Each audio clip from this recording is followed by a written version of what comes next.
This episode made with blast processing. Thought Slime does what Nintendo don't. Hello, only 90s kids will get this video. I'm BrainThink. Nostalgia is not an ancient Greek word that means the pain of an old wound.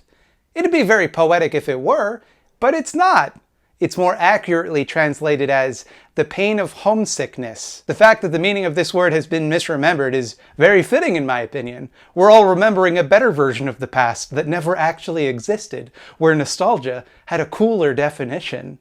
Nostalgia is a longing for the past, a desire to return to a better time. Everyone feels it sometimes as they age, but people of my generation in particular, in my corner of the world, tend to have a far less healthy relationship with it. We grew up in a time that was very stable, or rather, appeared quite stable to us, the benefactors of the instability everywhere else.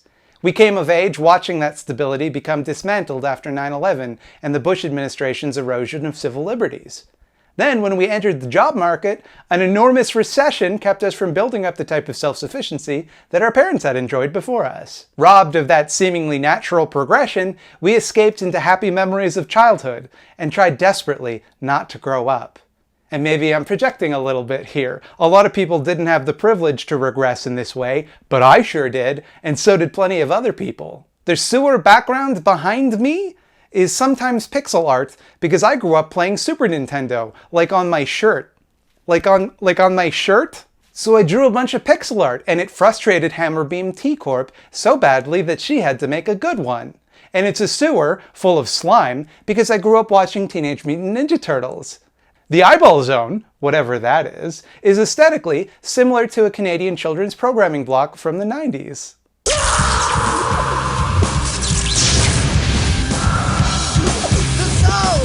I spent a considerable amount of time last week modding an SNES classic so that I could play Boogerman, a pick-and-flick adventure, which I played to the end and beat even though I'm an adult and I'm very busy and I definitely had more important things to do.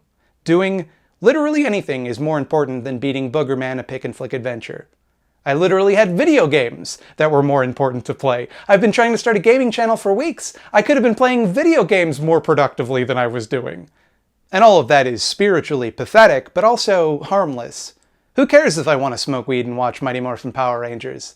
It might not be edifying for me, but it's not hurting me, and it's certainly not hurting anyone else. But it does mean that I care about silly stuff sometimes. I get mad if DC Comics makes a bad editorial decision, which means I'm always kind of mad. But some people care a lot more about this cultural ephemera. Some people care about it to the point that they're willing to hurt others.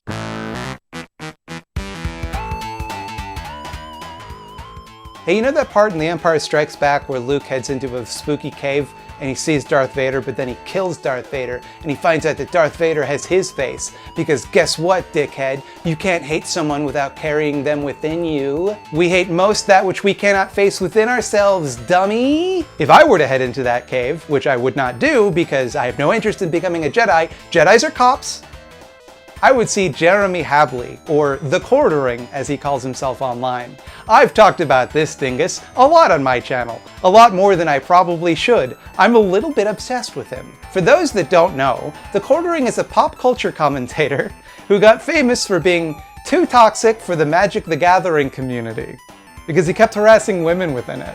Nowadays, he sits in front of a wall of all of the same stuff I like, the same stuff that makes me happy because it reminds me of my innocent childhood, and weaponizes them to spread hate and bile. I can't help but think that if I met this guy at a party, if no touchy political subjects came up, we'd probably hit it off. We have a lot of interests in common. On paper, we're practically the same person. Schlubby white dudes who rant to YouTube about their political views, often guised in the pretense of pop culture analysis.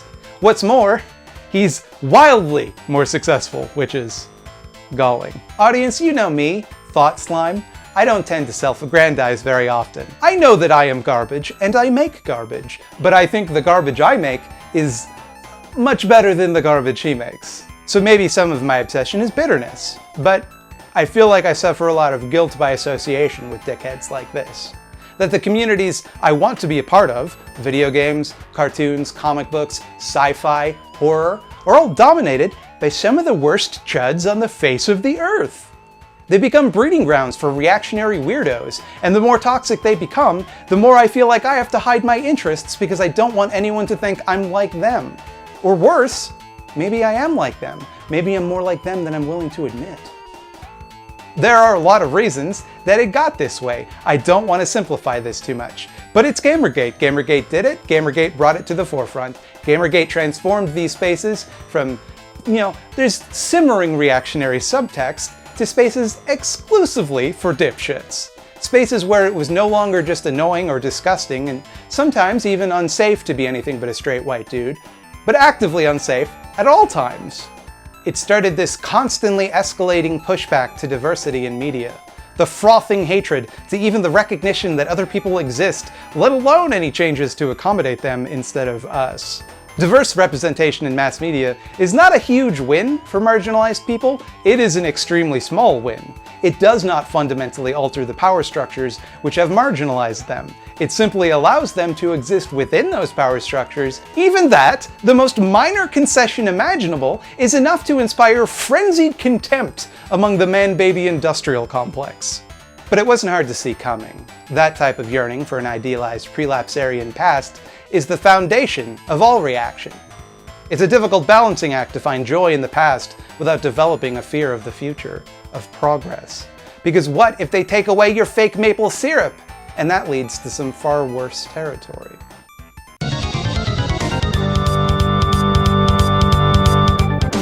There's a phrase you've probably encountered online.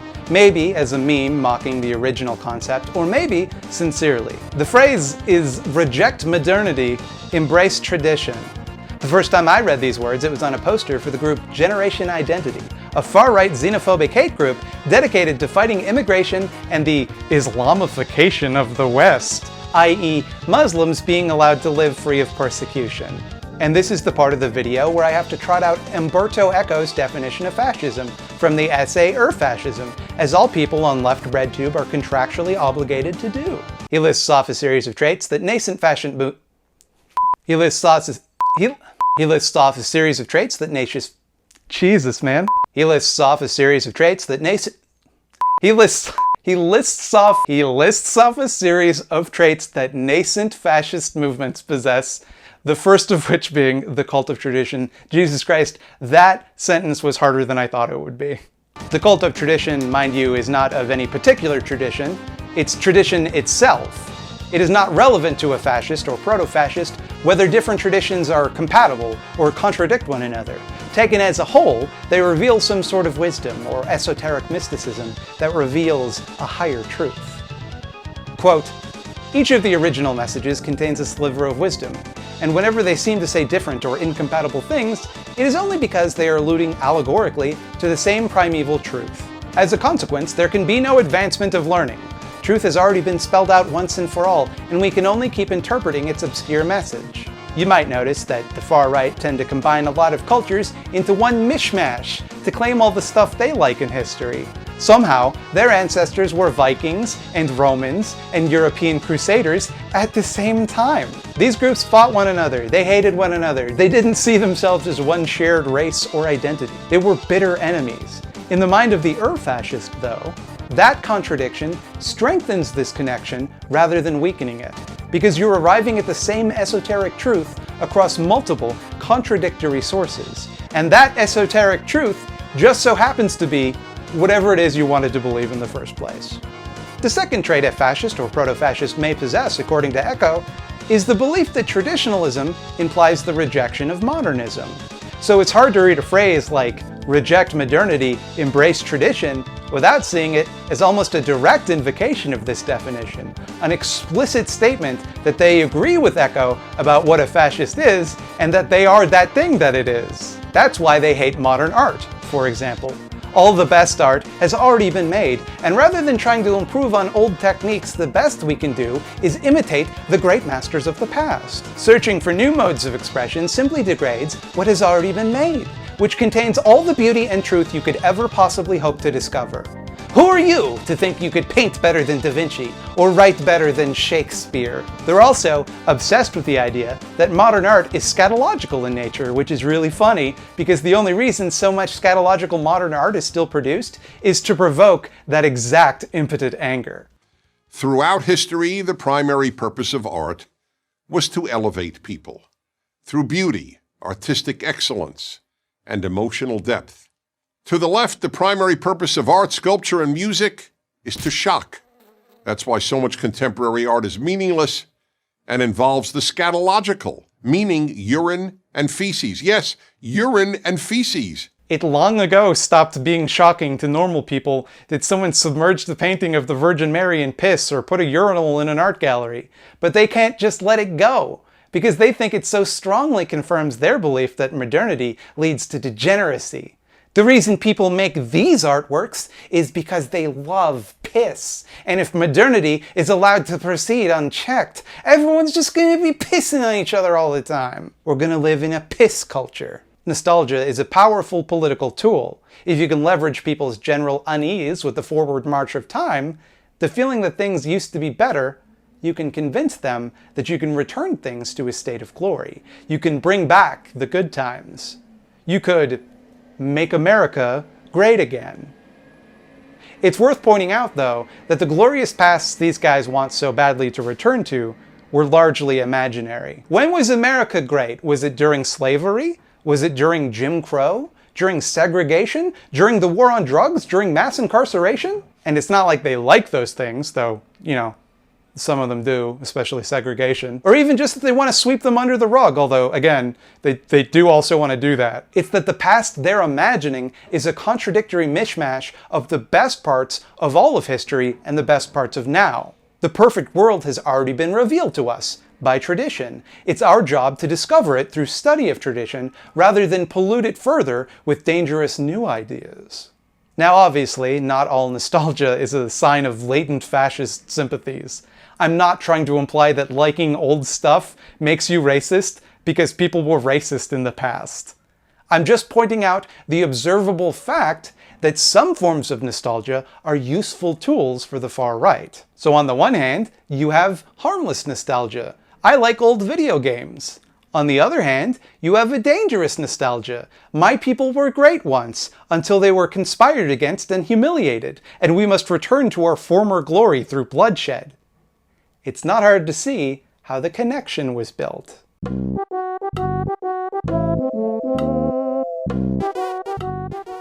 One thing that gets geeks in a snit is when people mess with established canon. You can't go back and change the way a character looks. You're not sticking to the source material. You can't cast a black woman as Mary Jane. She's white in the comic books. Cookie Monster doesn't eat vegetables. He eats cookies! In their minds, the very best version of these properties has already been delivered to us. It's not our job to change them or to iterate on them, but to simply imitate them in perpetuity. Deviations from established canon, deviations from the source material, represent a threat to the thing you care about, an attempt to change it, to subvert it. And this passion isn't archival either. I think it's an unassailable good to maintain an archive of old works. I think it's bad to alter those works when and if the altered version is the only archived one. No doubt, future generations deserve to have the original versions of things preserved for them for study, and just, you know, to enjoy. I think it sucks, for example, that the original prints of Star Wars were destroyed in making the special editions. And just to head this off at the pass, because I can hear you typing in the comments, I don't think that statues of Confederate generals have much cultural value, so fuck them, kill all statues.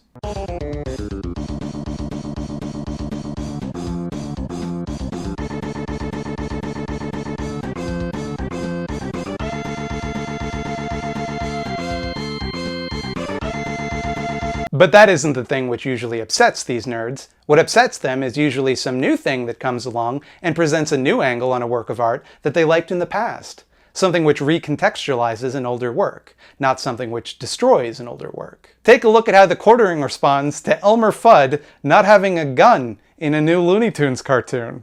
Not even the Looney Tunes is immune from modern-day retconning to appease 12 weirdos with Twitter accounts, right? And now nothing is sacred.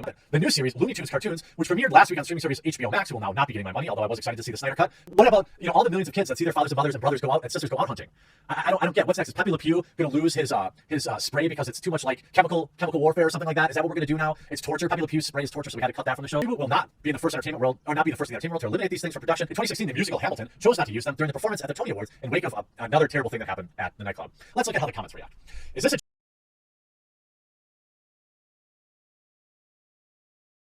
in wake of another terrible thing that happened at the nightclub? What's really telling is he even says in the video he doesn't even really like Looney Tunes all that much. Like most kids in America, I grew up watching Looney Tunes, Bugs Bunny, and all the various tales there. I don't remember them very much, but it's like if they're on TV, I kind of remember them. I always see an episode. I remember seeing this when I was a kid. Not very memorable, but a good time killer. Maybe not always the best messaging, but it was cartoons, right? This whole rant is just the knee-jerk impulse to anything from the past being changed.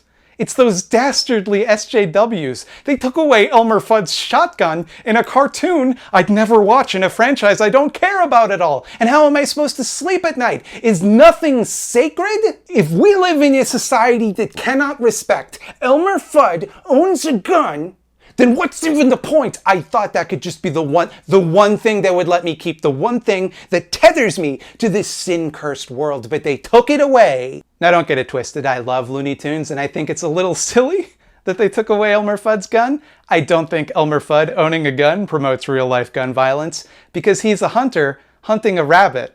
It's all very silly. But on the other hand, I'm also an adult, and I have a job, and I don't care if they make a cartoon that I do not like. There are many cartoons I do not like. What I do about that is I do not watch them, and it is fine, and nothing happens to me. Jeremy is also an adult, physically anyway, and he doesn't even really like Looney Tunes.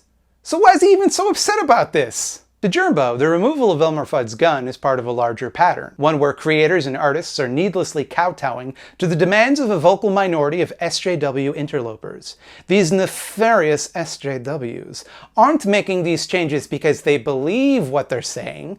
They're just trying to erase traditional imagery and traditional values by turning pop culture into insidious propaganda. But yeah, keep telling us it's about the kids and not about pushing your own weirdo agendas. I'm sure people will continue to believe you. He spends a considerable portion of this video complaining that one of the lead animators on this show made a drawing with a gun in it. What's this here?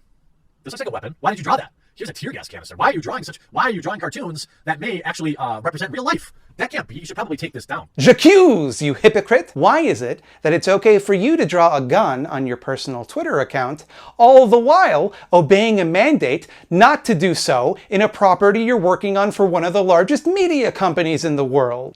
You're trying to trick my kids. I'm onto you. You're trying to take their guns away so that the wascally wabbits can take over. Bit of a tangent here, but I don't know where else to talk about this.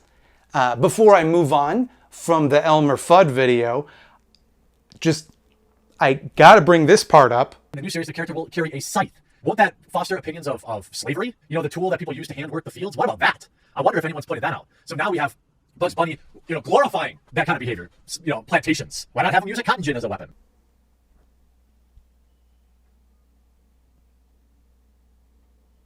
What? What the fuck are you talking about, dude? All farmers used scythes. It wasn't a slave thing. You know the hammer and sickle? The sickle represents farming because farmers use it. That could have been an analogy you made. You could have said it was communist. It represented communism. That'd still be shitty, but it would make sense. What the fuck are you talking about? Okay, had to get that off my chest. Thanks for indulging me. The nefarious SJW eerily mirrors another of Echo's hallmarks of fascism: obsession with a conspiracy to undermine you. Quote, "The only ones who can provide an identity to the nation are its enemies. Thus, at the root of the fascist psychology, there is the obsession with a plot, possibly an international one. The followers must feel besieged. The easiest way to solve the plot is the appeal to xenophobia. But the plot must also come from the inside. Jews are usually the best target because they have the advantage of being at the same time inside and outside. In the US, a prominent instance of the plot obsession is to be found in Pat Robertson's The New World Order. Hey, everybody, just Okay, look, I'm not equivocating these things. Being an anti-Semite is self-evidently several orders of magnitude worse than being an anti-SJW or whatever. Jews are a very real group of people who suffer the very real consequences of anti-Semitism, while SJWs is just a label you apply to people that you don't like and aren't really persecutable in any organized way, because how do you even decide who they are? I'm not saying that Jeremy is being anti-Semitic here. Jeremy's just being a buffoon here. However, this line of reasoning is extremely useful to anti-Semites. You prime people by saying that there's a powerful group of people manipulating the media to erode your cultural values, your identity, and your past. Whether that be the nation or the Nintendo, it's being attacked by the modernist degenerates. Once you've accepted that this secret propaganda apparatus exists, it's relatively trivial to switch who exactly you think is operating it. Also, Jeremy definitely was being anti-Semitic when he made this joke. Hey guys, here's a funny joke for you. Should Jews exist?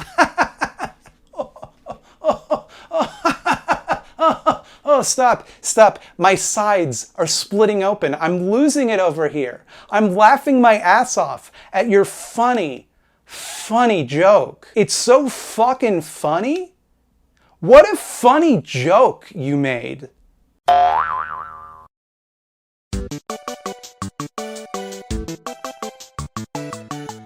Memory is fallible. Each time you remember something, you alter your own memory of it, until eventually, your experience of the past is nothing like the reality of the past. Also, each of us remembers things from our own point of view, and the past is rosier for some of us than for others. It's pretty clear to me that there is a pipeline from the anti-SJW geek squad to far-right xenophobia. But it by no means has to go that far to be dangerous. The pop culture garbage that these nerds obsess over are the products of a culture where certain people had power and others did not. These things were not produced in a political vacuum. We just took the politics within them for granted as, just the way things are. The choice to insert more people of color into superhero comics, for example, is no more political than the fact that for most of the genre's history, the overwhelming majority of popular characters were white. That too was political, just like this. This is just more thoughtful about how those politics are handled and the effects they'll have on readers. These bits of media by no means create these power structures. They were created by these power structures, but they do help to perpetuate them. By refusing to acknowledge or change the problematic aspects of things we love, we demonstrate a deeper willingness to tacitly endorse those power structures, so long as they continue to give us what we want. And I don't think that it's worth having racism so that we can also have Boogerman, a pick and flick adventure. Maybe that's just me. I think that I would trade Boogerman to get rid of racism. Compromise is very good to me. Hello and welcome to the Eyeball Zone. Here in the Eyeball Zone, all hope is lost. Hey, I got a fucking banger for you this week, folks. Pre-Colonial Africa and the Myth of the Savage Continent by Satenmadpun blew my fucking mind. I didn't know nothing about pre-colonial Africa before watching this, and it really brought home just how much racist indoctrination I'd swallowed uncritically my whole life. And somehow, they managed to take that story, which as you can imagine, has a very bleak ending, and make a video that is entertaining, informative, and funny as hell. I am in awe of this video, and I can't wait to dig into more of Satenmadpun's catalog. And it so perfectly fits this video, because how do we fight bad ideas about the past constructed to maintain toxic power structures? Through education and scholarship. I give this video my highest possible recommendation, 10 eyeballs out of 10. Do you have a small leftist project you'd like to see featured here in the Eyeball Zone? Send me no more than one email at thoughtslameeditor@gmail.com with the word eyeball somewhere in the subject line, and perhaps you too will know the eternal despair of the bittersweet embrace of the Eyeball Zone. Thanks for watching my video. Like this video if you remember the video game Super Mario World. Do you remember that one? Like the video if you remember that video game. Please also subscribe to me here. Also, I have you can go to patreon.com if you want to give me money, if you can do that right now. I know times are tough. I just got to put it in the video. I got to put it in the video, okay? I'm fine. Don't worry about me. Everything's good on my end. I put it in the video, okay? I'm sorry. Also, did you know that if you want, you can watch more of my videos at youtube.com/scaredycatstv. Those videos are about horror movies. Go watch those too, as well as these. Watch all of my videos. Only watch my videos. You have no right to watch anything that I didn't make. I also stream video games every Thursday at 8 p.m. Eastern Standard Time, at usually on twitch.tv/thoughtslime, sometimes here on YouTube, so just subscribe and smash that bell button you want to know when I go live. It's real fucking hot in my apartment and I'm sweating again, but don't worry, soon I'm going to be moving somewhere with central air and this long sweaty nightmare will finally be over.